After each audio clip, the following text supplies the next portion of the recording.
You all know the story. Terrifying showdown between an SUV and a group of motorcyclists caught on camera. But it's what the video doesn't show that police are now trying to piece together. They're tracking down the person they believe captured the images on his helmet can, confiscating the unedited version of the video. Now appears that the confrontation started when the driver of the SUV hit a motorcyclist who had stopped short in front of him, trying to push him as well as they had done to the other motorists off to the side. But the police believe the driver of the SUV acted out of fear. His wife, who had made 4 calls to 911 in the span of just 8 minutes asking for help, as they, along with their 2-year-old daughter, was sitting in the back seat, found themselves with their tires slashed, surrounded by a group of bikers. The wife of the victim released a statement today claiming that they were faced with a life-threatening situation and that he was forced by circumstances to take the actions he took. But a lot of people feel those actions, which left motorcyclist Ed Ramirez paralyzed, are unforgivable. All right. We talked about this last night, so I'll get you to weigh in. It's tough to find any fault here, at least for us, to say you don't hit the accelerator when guys are surrounding you, get your kid in the back, and they already got a knife going to your tires.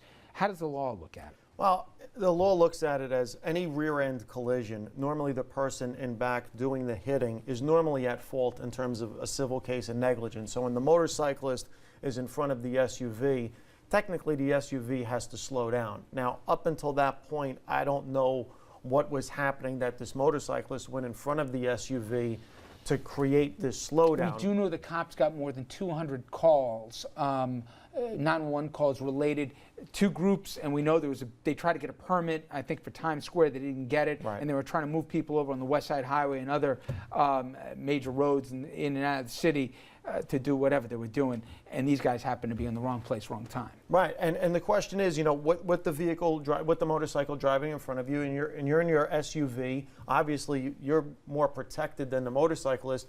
Do you continue to slow down to a stop on the West Side Highway? Yep. Until he stops in front of you, or do you ram him? We already know from the NYPD, Kelly made it pretty clear they're probably not going to pursue criminal. But how about civil charges? Could there be real exposure? This guy could get banged here for what he did? Absolutely, and that's exactly the point I was going to. You know, once someone's in front of you, you have to keep that safe distance.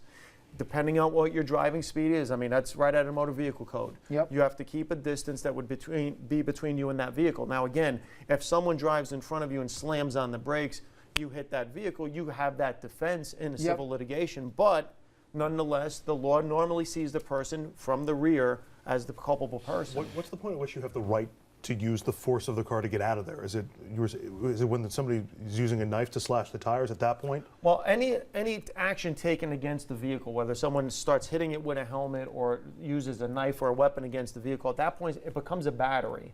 Even though you're in the vehicle and they're hitting the car, it's a battery. You can now take whatever action you need to defend yourself. Whether that's the only path to freedom that he had, that's another question, but it seems reasonable under the circumstances. A couple quick questions I want to get to. Everybody followed that story out of Montana where the judge sentenced a guy who, it's by definition rape here. There was a teenager that this guy that we're seeing on the screen here was having an affair with. The judge said, you know what, she was more mature than her chronological age, and he gave the guy 30 days. He served the time and he got out. Now the judge, they're trying to remove him. On a broader level, because nobody thinks that he made the right decision, do you think, and maybe this is, I think I know where you may be going on this, but judges have too much discretion or too little discretion when it comes to sentencing when we see, obviously, this kind of a brain-dead ruling? Normally we have very little discretion. I mean, there are guidelines that we have to follow. The statutes are pretty clear on what the minimums and maximums are. You take into account mitigating and aggravating factors, you weigh them, and you make your decision. Now, the judge in that situation could be the trier of fact. As a municipal court judge, there was no juries. I was the trier of fact.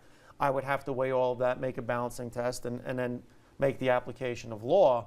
But really, you're bound by the minimum and maximum. So there's not a lot of latitude. And it just becomes a question of, all right, looking at the circumstances here, what do I think?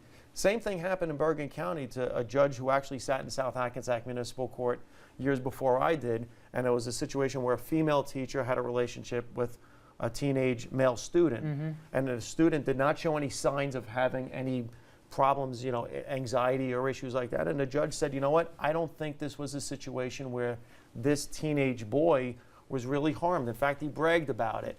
So I'm going to give this teacher probation. There was outrage in the community. The judge was removed from the criminal part, put in a special civil part.